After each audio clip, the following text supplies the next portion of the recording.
And so tell me a little bit about your work in probiotics and how that differs from maybe the conventional way that probiotics are delivered into our system. We took this concept of putting together teams and built a computational model that we can basically show how a team of microbes that we put together, that we design for a specific outcome, will actually do what we want them to do. And so 3 years later, we finally decided to bring them to market. And we brought the sugar shift along with a lineup of one for the immune system, one for sleep, one for cardiovascular health, one for, if you've taken antibiotics to help restore. We did the trial in diabetes because we knew it was changing how sugar was metabolized and had great results. We have 2 publications on that. And we're getting ready to start a clinical trial with our antibiotic antidote to show, what it looks like after you've taken it in helping to restore that. Were the results in the studies with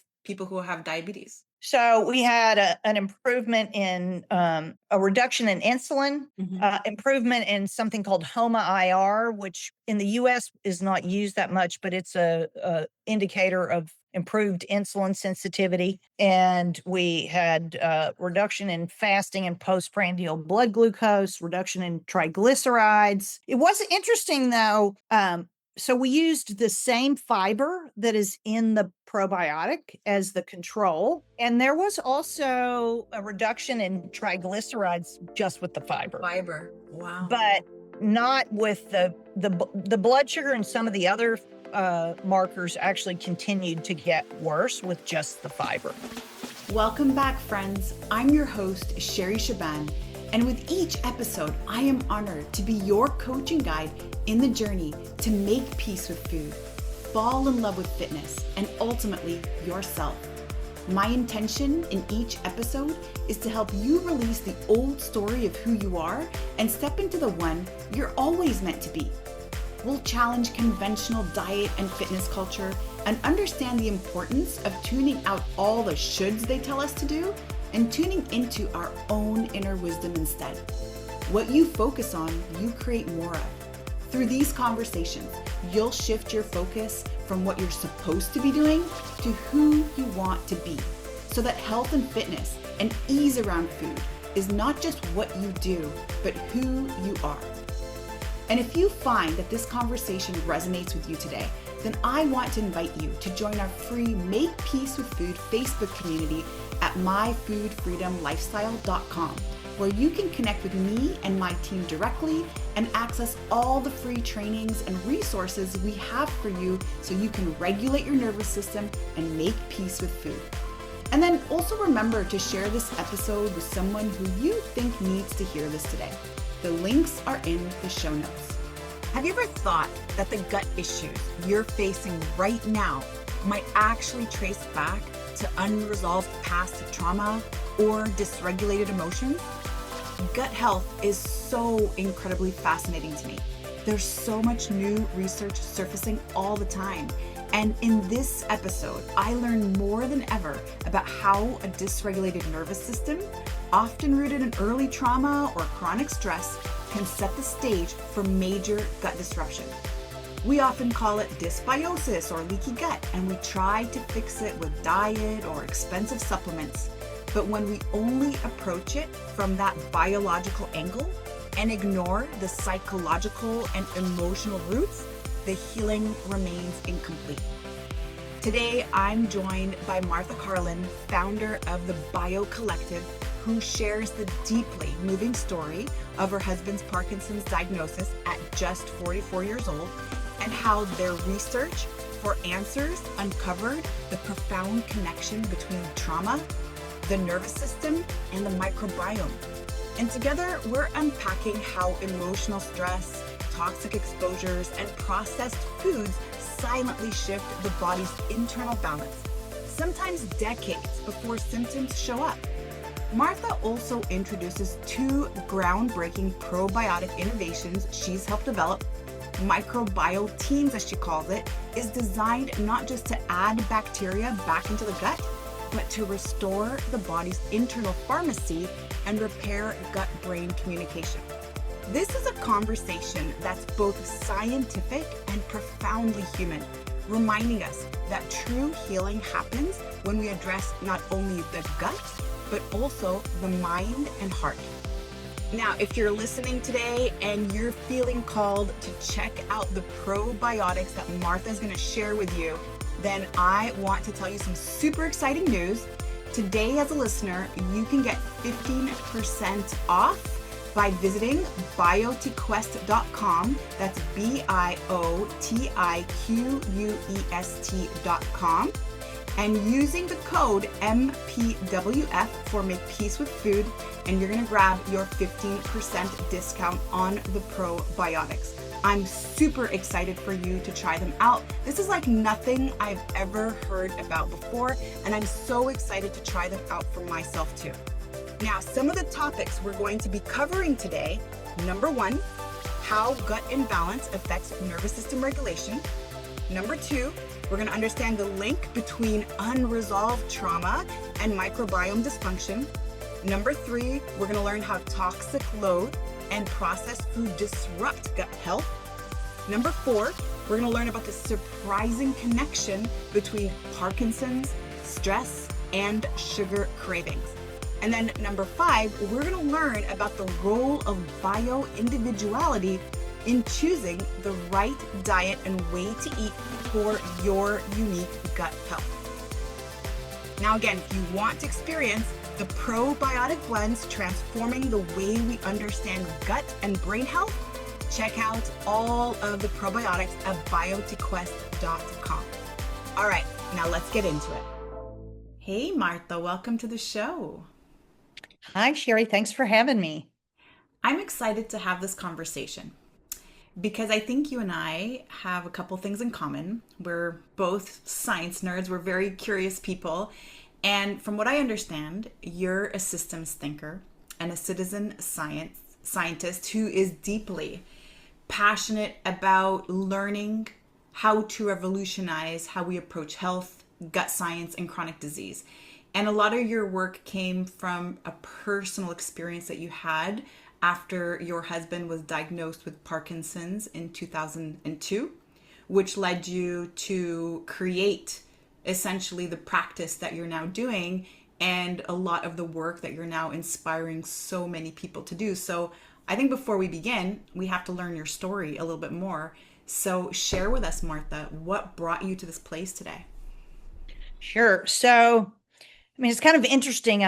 I'm deeply into science now, but my actual training was in accounting, which is a ledger that has to be balanced, is what they teach you. And then when I came out of school, I went to work for an accounting firm called Arthur Andersen. And as an auditor, they teach you, don't believe anything anybody tells you, examine the evidence for yourself.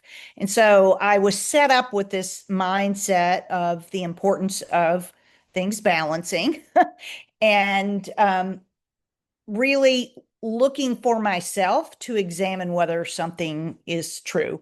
And so in 2002, my husband, John, who was 44 years old, healthy, marathon running, had been an athlete his whole life. And he was diagnosed with Parkinson's. And I was like, okay, this doesn't make any sense how a young person is being diagnosed with an old person's disease. Wow. And the way Parkinson's is kind of communicated by a neurologist is very much like there's nothing you can do to make a difference in this. And, you've maybe got 10 or 15 good years. And it just was a bombshell. And so with my background, I just started to dig into, what could be behind this. And one of the main things going through the body is food. And I hadn't really kind of paid that much attention to my husband's relationship to food or, how healthy our food was, even though I grew up with a mom who taught me to cook and all of that. I was very busy and wasn't cooking nutritious meals. We were doing the quick and easy kind of way. And so that was my first avenue into understanding, oh, okay, well,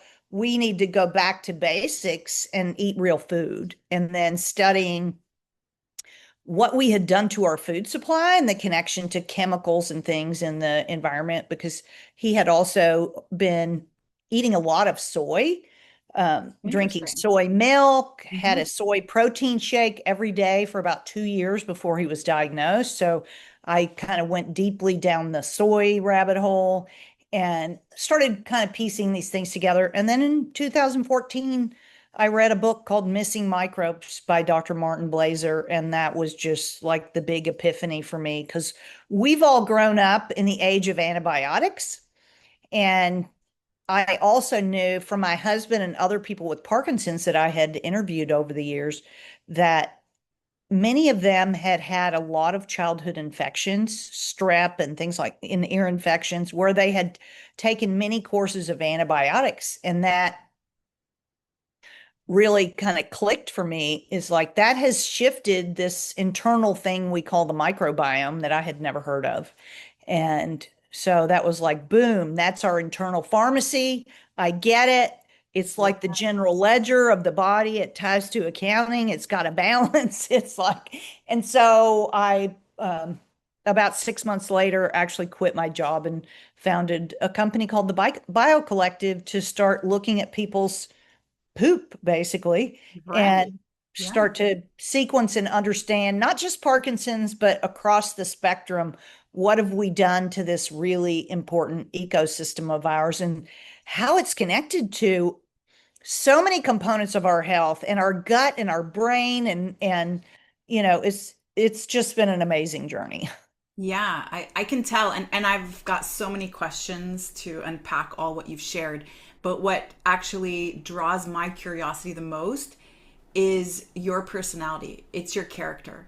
Right. And think about this, Martha. A lot of people are given this diagnosis or they're given this news, especially by doctors. And I'm going to say this so gently because I come from like a line of doctors and my parents were doctors and my brother's a doctor. And but we hear this news and then that becomes the truth. We embody that. We listen to this as the final diagnosis and we don't have that curiosity. We don't have that curiosity to reject, to look for another way. And I'm just so fascinated by where that comes for you. Like where does that come from? You know, that's a really good question. I grew up with a lot of childhood freedom and creativity, Mm-hmm. playing in the woods. I was, never inside. I was always outside and exploring and looking around. So I think that's part of where that came from. And just, um, some teachers I had through the years who fostered creativity for me.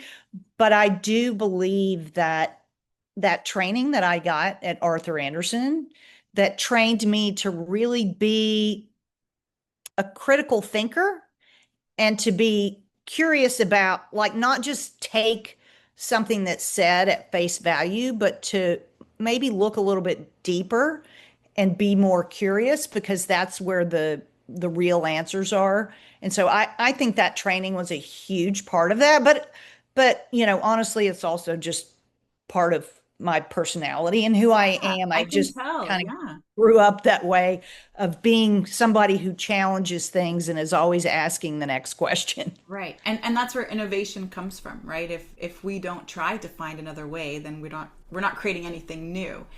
And I want to get into that new that you created because you did create a different form of probiotic, which I want to talk about in just a moment. But if you don't mind me asking, coming back to your husband's Parkinson's, and what did you discover around that? And whatever you discovered, how did that impact his condition? So we did discover that food had a major impact, and early on, very early on, changing his diet. Back in 2002, there was not a lot of organic, so that was a bit tricky. But as we started to change his food, in the beginning, he had what's called tremor dominant. Yeah. So there's two types of Parkinson's. One is people who have more trouble walking, Hmm. and the other is tremor dominant. And when we changed the food, his tremor changed.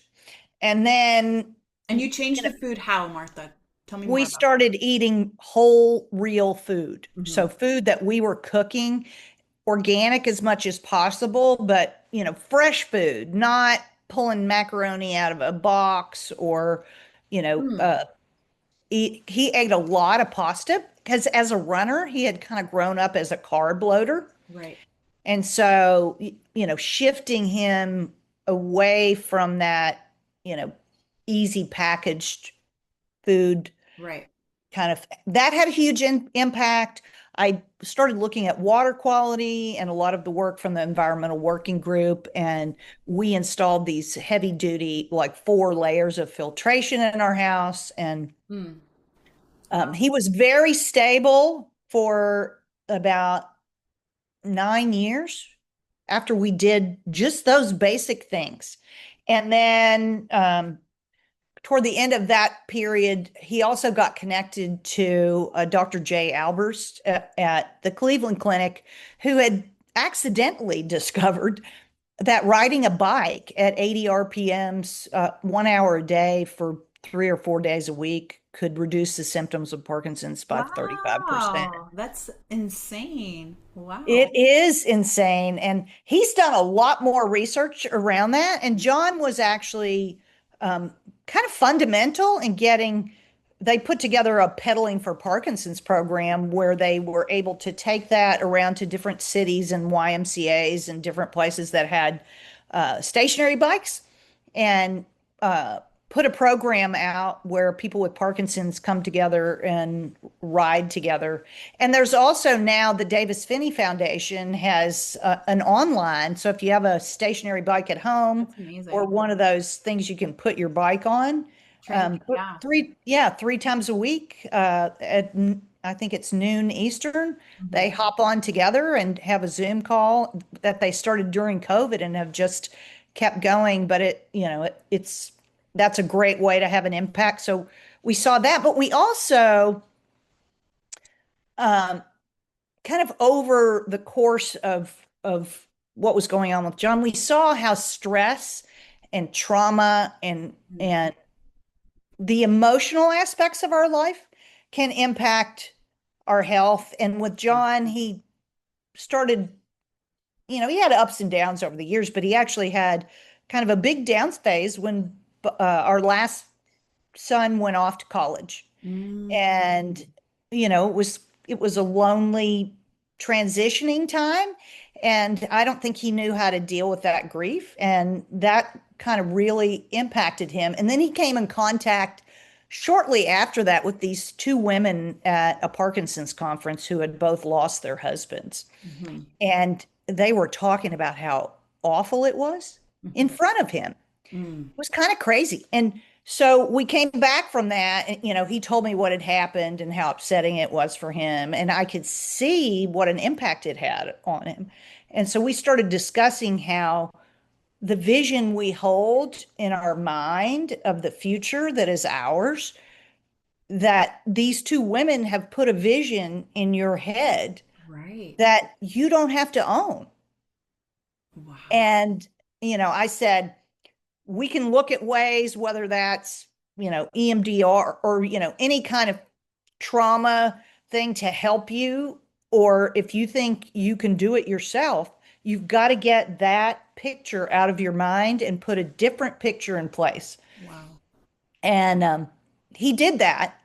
And, it was also about the same time that I started working on the probiotic, which I think also gave him some hope. Mhm. And those two things combined really turned his picture of the future around. But that's actually something I talk to people with Parkinson's about more now because the neurologist delivering the message of this is your future. Mhm. If you own the exact picture they present to you, it's not a great That's what outcome. you're moving towards. That's That's we move towards what we see. And if you can present a different picture, like in the Netherlands, they have a totally different model that works with the whole person. Mm, And including, these stress and mental health aspects of it. And Wow. people with Parkinson's there have much better outcomes, much healthier, longer lives that are, vibrant and full. And so with John, we did all kinds of adventures all the way up until, he had COVID in 2021, but we were climbing mountains, ice climbing in Colorado, Wow. you know, going all over the place. He went, fishing in South America. So I always tell people you have to present a mental picture that is different than what somebody else is telling you. And it's very powerful.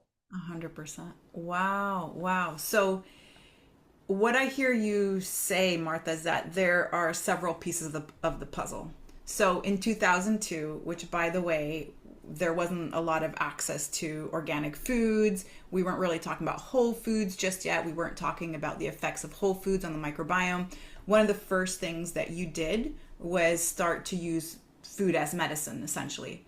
And it sounds like you were restoring the microbiome just from doing that, from removing all the processed things. And I didn't hear you say that you took out meat or anything like that. It was just really focusing on whole foods, sourced naturally, raised without added chemicals, pesticides, etc. And then the next thing that you moved into was movement, essentially, and started to incorporate movement. So using the movement to restore a lot of the neurological functions of the physical body. And then you started to work on nervous system. I'm gonna call it nervous system because that's my jam. And so you're talking about stress and you're talking about trauma. And we all know and we've heard that our gut is our second brain. And maybe now people even challenge that and say it's actually our first, right? And I think so so. it's our first brain, really. And it makes sense because everything that you're saying is one piece of the puzzle at a time. And now you're sharing that once you started to address stress and trauma, there was also an effect on the symptoms. So again, this is super profound. Go ahead. I think you wanted to add something. Well, one of the components of stress, which Mhm. was an epiphany for me, I would say, you could see as a problem solver, I'm also a very intense person. So, Love it. living with an intense person Yeah. creates a level of kind of low grade stress. And I started to recognize that I was creating stress for John. Right. And so I started to modify some of my behavior. And I also started to see a pattern in couples where the husband had Parkinson's, Mhm. that often the wife was a very intense personality. Wow. And so, like, for me, that was a big epiphany, is like, I can change my behavior to address the stress load that is in our household. And, he recognized that and appreciated it. And I do talk about that sometimes because I'll have a wife who will say, "Wow, I heard you talk about this, and I recognize that in myself, and Mhm. I'm going to change my behavior." Yeah. Yeah. And a couple things I've learned about stress, first and foremost, is we don't all handle it the same. So very much coming back to your personality type who just doesn't, accept that first diagnosis and just sits there with it, right? She challenges it. So we don't all handle stress the same way. And then the other thing too is recognizing that you could create stress for somebody else and expect them also to not be able to recognize it and also be able to handle it in the same way. So stress is very subjective. And the way that our nervous system is able to handle stress depends on the person. But what's also important when we talk about resilience is that ability to come back to parasympathetic.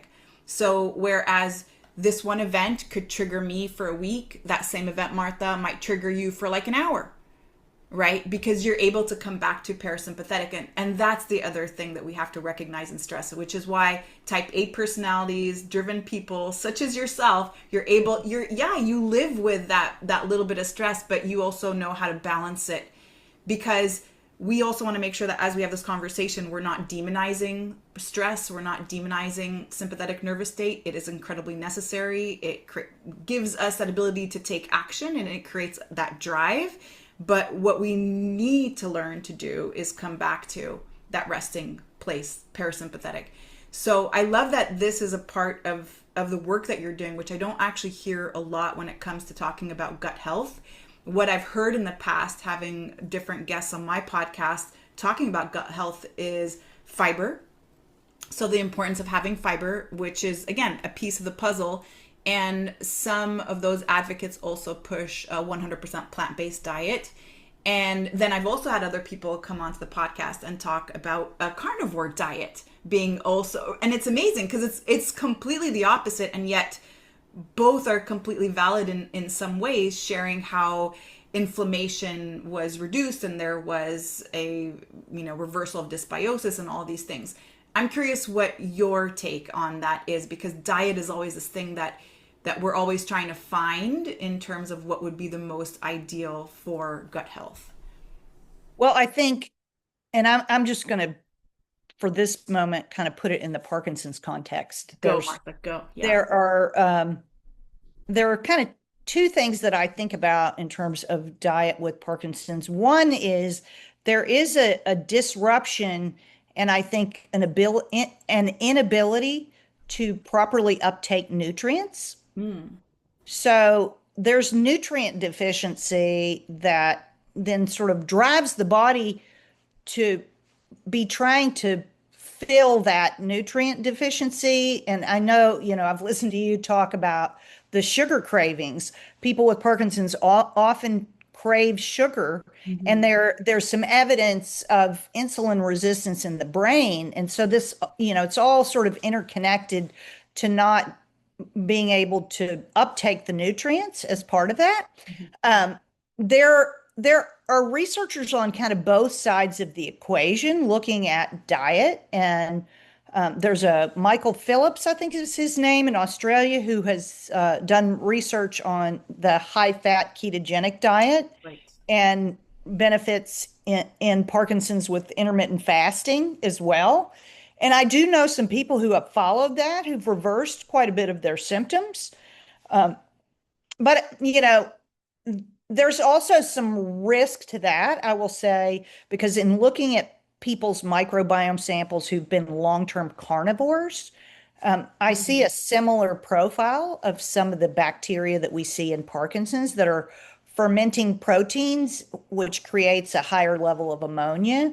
So I think it really depends on the person. So then you have Dr. Lori Mishley, who is a naturopath in the Pacific Northwest. She's probably one of the best known diet experts and has collected a tremendous amount of data and has an app and things for people to use with Parkinson's, where she's been surveying thousands of Parkinson's people over the years in, which foods are connected with, various problems. I think one of the things that's not fully appreciated kind of across the food choice spectrum is really the chemical load in the food. So, people get focused on, is it carnivore? Well, in a carnivore diet, you're going to have less of a chemical load because it's already been processed by the animal. But over here in the vegetables and the fruits, it hasn't been processed by anything yet. So I think the kind of total toxic burden, if you will, of what's in your food is part of that sort of missing connection. And there's a new book out by Dr. Ray Dorsey called The Parkinson's Plan. And he has kind of 25 suggestions at the back of that. And a lot of it is about avoiding toxic load, some of it related to food. And he does have quite a bit about the specific herbicides and pesticides that can increase the risk. And I think that's something that people need to be more mindful of, the chemicals that have been used on their food and how that disrupts the microbiome. It disrupts the lining of the gut. And those are the important things to nutritional uptake and, being able to be healthy and feel the power of the nutrients you're consuming. Yeah, so good. And as you're sharing that, I also think the other thing that we don't oftentimes talk about is the bio individuality part. And it's always this diet is the way that we should do this because this is the and this one we should avoid. And there's it's so black and white. But what I really hear you saying is it's going to depend on the person and possibly their ability to get rid of, detoxify that load as well. Because I can also see how that would accumulate differently in different people depending on, like you were saying, just the ability of their immune system or their detoxification systems in the body to be able to get rid of that. And I think now we can move into, go ahead. I think you want to say another thing. Yeah. No, just that total toxic load was kind of something I also learned over time from Right. looking at my husband's life because he grew up in Cleveland in a time where the air quality, the water quality, the river caught on fire. It was, it was Wow. not good environmentally. That whole part of the country also has a higher incidence of Parkinson's. Then he worked on a Wow. golf course for, 4 years while he was in high school and college. Then he worked in the oil fields when he got out of college. So these different types of exposures over your lifetime. And I think people don't really connect all of those dots to how much burden you're putting on your body to Right. eliminate toxins Right. and, supporting that process. Yeah. And then couple that with the trauma that you were talking about. One of the things that you shared with me on the first time we connected was the relationship between trauma and people who have Parkinson's. And can you share a little bit on that for the person listening today? Yeah, so I started working on a docu-series with the Resolved Parkinson's Foundation, and we've probably interviewed about 35 people now. And it's really a process of tell me your story. Mm-hmm. Because, if you think now when you go to a doctor, you've got a very short window of time and they don't they don't really want to know what do you think contributed to your Parkinson's or what your life story is because they don't have time for that and they're not paid to listen. Right. And we're really taking an hour, sometimes longer, and having people tell us their story. And what we started to discover as we did that was how many of the people that we were talking to had a major traumatic event, loss, grief, whether it was losing a child or having a child be in an accident or, um, a parent passing away or losing a job or losing a company, something that sort of rattled their world, Right. Major loss. Yeah. a major loss that, with, sometimes in a very short window of time, but other times we had two fathers who both had a son that was in their teens, hit by a drunk driver and um, severely injured, Wow. and had a very long period of recovery. And that whole process was traumatic in itself. And both of them developed Parkinson's 6 years later. And I could tell in talking to them that they still had very deep unprocessed grief when you start to ask questions and really listen to somebody. And I had one person tell me, like, it's the first time I feel like I've been seen in my whole life. Wow. Wow. And So so sad. yeah, Wow. very profound. We're excited to bring that forward so that people can really understand better how those things might be having an impact, and then start to focus on helping to resolve the unresolved trauma and grief. Yeah. Yeah. And especially if you're talking about a generation where it was frowned upon to talk about your emotions or life is hard anyways, suck it up. Everything's happened to everybody. And I see that especially in my work, that in that generation specifically where we don't talk about feelings, we don't talk about emotions, it's really all about survival and trying to live the American dream, that a lot of that stuff is just swept under the rug and then only surfaces later in your 40s, 50s, 60s and beyond. And it's really amazing. I'm actually working with a few clients now. They're in their late 70s. And it is important for them to address these childhood traumas. They're in their 70s now, addressing trauma that happened to them when they were 5 years old, 6 years old, and then seeing how now it is also helping them restore a lot of their health and joy and just happiness, their quality of life. So it's never too late, first of all, to do this work. And you can see the effects, and having you here, Martha, sharing with us the impact of trauma on the microbiome and how that even affects different conditions such as Parkinson's. And this is because you do the work in Parkinson's, but who knows what else. And I think it's just amazing how much more we're going to learn about this. It is a very exciting area. There's a book called Psychobiotic Revolution by John Mm. Cryan, Mhm. and they're a group out of Ireland that's done a lot of the gut brain work, and it has some wonderful kind of, for the layman, if you want to connect the microbiome to what's going on in your brain and how all that works. It's a great book to as a kind of a primer on that. Yeah, that's amazing. And I think we want to talk a little bit about your probiotics. So this is always one of those topics where people are very, very confused about. Obviously, I've been in the health and fitness space for a long time, tried all kinds of probiotics, most of which promised the world but didn't work. Made me bloated and did the opposite of what they were intending to do. And so tell me a little bit about your work in probiotics and how that differs from maybe the conventional way that probiotics are delivered into our system. So we actually, I think I said at the beginning, I quit my job and started a company collecting people's poop to figure out what was going on. And in doing that, we started to look at the patterns in the microbiome of kind of functions that we had lost or that weren't working well in that internal pharmacy. And Interesting. we we did, we just kind of mapped out, sat down and said, what are these problems? Whether it's, how the body's handling carbohydrates and sugars, or, Mm. you know, something in the immune system, or the body's not able to properly produce the things that help us sleep. Or so we kind of mapped out a bunch of different things.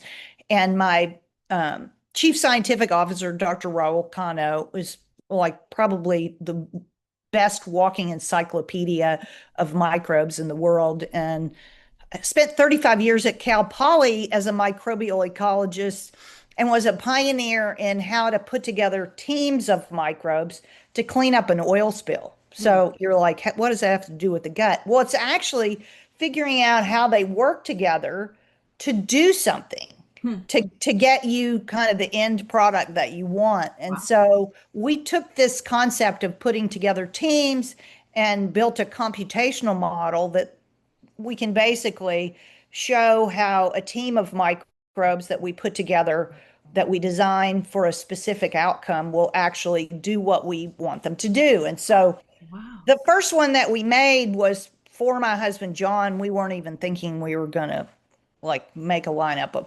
probiotics initially.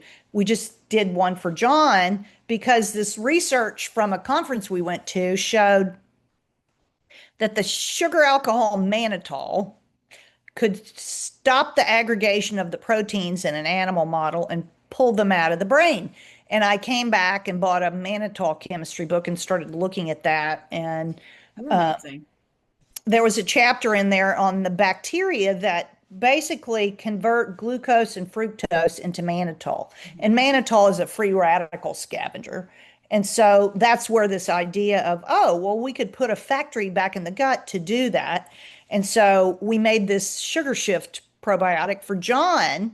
And that was at the time when he was walking with a cane and unable to really navigate through a crowd, and started giving it to him and testing his microbiome. And within 30 days, the cane was gone. He was able Wow. to navigate a crowd, and we were testing his microbiome and we could see that it was moving back closer and closer to a healthy human microbiome sample. And so we're Wow. like, okay, well, and it was like 2 years later, we decided to, actually, it's longer than that. 3 years later, we finally decided to bring them to market. And we brought the sugar shift along with a lineup of one for the immune system, one for sleep, one for cardiovascular health, one for, if you've taken antibiotics to help restore, That's amazing. and all of them using that computational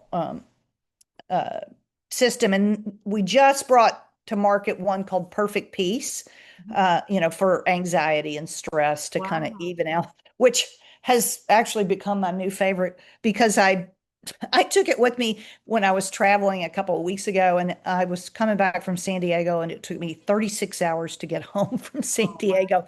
That's terrible. And Ugh, I was like totally chill the whole time.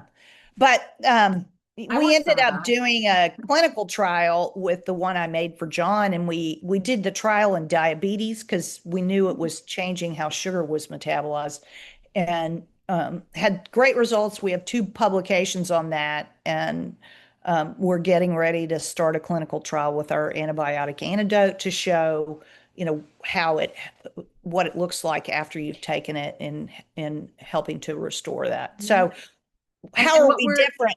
Yeah. what were the results in the studies with people who have diabetes? So we had an improvement in a reduction in insulin, Hmm. improvement in something called HOMA-IR, which in the US is not used that much, but it's a indicator of improved insulin sensitivity. Hmm. And we had reduction in fasting and postprandial blood glucose, reduction in triglycerides. It was interesting though. So we used the same fiber that is in the probiotic Hmm. as the control. Hmm. And there was also a reduction in triglycerides just with the fiber, Fiber. Wow. but not with the blood sugar, and some of the other markers actually continued to get worse with just the fiber. Hmm. And so, that was the big things. HbA1c in the 90 days didn't improve because that's kind of a short window of time. So at the end of the double blind study, we unblinded and took a smaller group and kept them on for 90 more days. Hmm. And then they saw a reduction in the Wow. HbA1c of about 14%. And in both time periods, also, there was a significant reduction in something called endotoxin, Hmm. which is, gram negative bacteria make their cell walls are made of this lipopolysaccharide that's, called endotoxin. And it's very inflammatory. It's Hmm. connected to a lot of different diseases. There's an animal model for depression, for Parkinson's, for diabetes. Like you could go look up animal models using endotoxin. It's kind of crazy. But that was one of the most significant improvements, was this reduction in the endotoxin producing bacteria that we were very excited about because, there are 500 papers in Parkinson's using an endotoxin model. So even though we haven't studied it yet in Parkinson's, that to me was important to look at to see, Hmm. okay, it does have an impact on that. And we do hope to study it someday in Parkinson's, but it's interesting because there are no agreed upon biomarkers Hmm. um, that you can, clearly establish and say, okay, if you're going to move this biomarker, you've had success. Right. Wow. Wow. So I think to put it all together, your studies were primarily focused on teamwork, microbial teamwork, versus take this one for that and this one for this, which is what a lot of probiotics actually are offered as. So, what you're saying is over the span of our lifetimes, once we've encountered antibiotics, stress, trauma, chemicals from our environment, we've gone on all these crazy diets where we've taken out entire food groups. What you're saying is the type of probiotics that you've created are now for different ailments or conditions or symptoms in people, sort of. You're kind of like, and basically it's a team of microbiomes that are coming, or bacteria that are coming together to do certain biochemical reactions. Okay, correct me. Go, Martha. That's correct. So we put together a team, they work together, and like, this one maybe it's using up the sugars and producing this, that this guy over here uses Ah, its waste and uh-huh. produces something else. And so they work synergistically Right. by kind of what we call cross feeding each other. Hmm. And it's like a healthy ecosystem. Hmm. So, if you think about like in Yellowstone, when they put the wolves back, if you will, they made the ecosystem healthier because it's a kind of a working system where every little thing sort of feeds a little bit off of Right. something else. Right. And, it's producing a healthier overall environment for you. And like for, one of the things in our study also, we showed that it return the gut to what's called the anaerobic, be, Hmm. removing the oxygen, because you're not supposed to have oxygen inside your gut. Right. And what happens is if you do have a higher level of oxygen inside your gut, is that it fosters a more pathogenic kind of profile of microbiome. So, the gas, the bloating, I was gonna say, all I'm of, sure you fart a lot. Like I'm just like you're saying oxygen and gases in the gut, and I'm just yeah. thinking flatulence and Well, you'll yeah. also you basically get methane Right. producers and hydrogen sulfide Right. producers and, a profile that you may not necessarily want. And what we, showed a reduction of, back to an anaerobic state. But like we're trying to support, like our focus is supporting cardiovascular health. So, you know, getting your body naturally to produce, Right. with the help of the microbes, to produce more CoQ10, Mm. and to produce more nitric oxide to Right. vasodilate, Right. or for our sleep product, to get the microbes produce melatonin. Right. So, Right. you're getting microbial melatonin, microbial tryptophan, those kinds of things. So it's building that system to get you what you want instead of just saying, okay, here's, one bacteria that we studied that showed, whatever it showed in a mouse. Right. Um, you know, Right. um, All right. Okay. And now does a person need to be on these probiotics forever? we don't think so. What I will say is, I do have some people who probably do, and I'll Mhm. give one example. Is I have a doctor from Hawaii who got he got exposed to something from one of his patients back in the 1970s, and he had had chronic severe diarrhea for Mm. like 50 years. Hmm. And his daughter, he tried everything, every probiotic, and he was on anti-diarrheal medicine multiple times a day and still going to the bathroom. Wow. Hmm. And he started taking our Ideal Immunity product, and within a month, his bowel movements were regular. Wow. But he ran out one time, I think after he'd been on for about a year. And he said, that month that he was off of it, it came back. Wow. So I think in an instant like that, you might need something that's got to kind of ride through every day and keep things in check. Um, but I do have people who will take the sugar shift, get rid of their sugar cravings, kind of adjust, and they don't need it anymore. Hmm. So I think a lot of it depends on what your underlying microbiome is, Hmm. Hmm. and how well you can reset the system Hmm.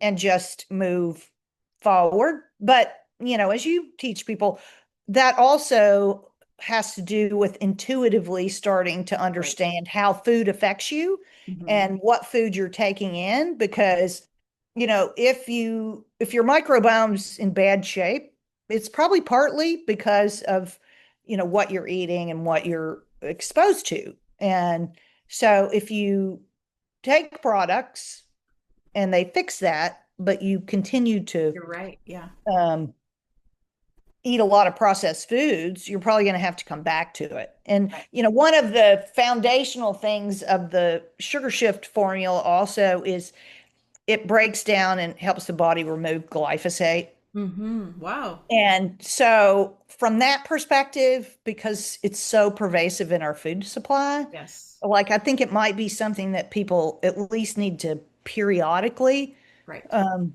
run through a cycle of it to do a little cleanup. But Yeah. Wow. I'm so fascinated. And one final question, even though really I have like 10 more for you, but one final question. So, is there any cross effect, negative cross effect, if let's say a person takes more than one protocol? So you take the sugar shift and then you take the one for cardiovascular health. Do they somehow interact negatively? well, so we do tell people because they're made as a working system, Right. don't take them at the same time. Oh, okay. So, so I do have people who take more than one of the formulas, Hmm. and they'll take, say, they take sugar shift in the morning and simple slumber at night, or I take sugar shift in the morning and about 10 or 11 o'clock I take perfect peace, and then I take my sugar shift again at night. But I do tell people because I have people who love the products and they'll buy all of them. All of them. And like you don't need to be taking 5 or 6 probiotics a day. Like even if you think, okay, well, my immune system needs help and I need sugar and I need better sleep and I need like you I don't think you should be taking all 5 of them at the same time. I do think you can overdo probiotics. Yeah. Hmm. So, Hmm. Wow. Yeah. Okay. Okay. That actually starts to make a lot of sense. I've loved this conversation. I don't even believe how the time has flown by. We don't generally have a conversation for this long. And I also don't want to stop it, but I'm going yeah. to be so cognizant of your time and honor your time today, Martha. I've loved everything you've shared. If somebody wanted to reach out to you or wanted to try out your probiotics, where can they go to do that? They can go to our website, which is biotiquest.com. That's BIOTIQUEST.com. They're also available on Amazon, but we rather people find them through us. But that's the best place to go to find them. There are some practitioners who sell them, but you would have to know whether your practitioner has them. Okay, great. We're going to put all of that in the show notes. And is there anything else you wanted to share before we end our time together today? Well, if there's anybody listening who is interested in the Parkinson's work, I have a blog called Martha's Quest, and I write about Parkinson's and the microbiome there. And I have a Substack that's also called Martha's Quest. So you can get that newsletter and get more about the gut and the brain if you're interested. Amazing. We're going to add that too. Well, thank you again so much, Martha. I love this conversation. Thank you for having me. Thanks for listening to this episode. Whether you're already on your wellness journey or just getting started, we're in this together. If this has resonated with you today, I want to invite you to subscribe to the show so you never miss a beat. And if you know someone who could benefit from this conversation, then please share this episode with them. Let's work together to help as many people as possible make peace with food and fall in love with fitness. And also, don't forget to visit myfoodfreedomlifestyle.com to join the free Facebook group for more resources. Remember, you are an inspiration. I can't wait to hear your story. See you next time.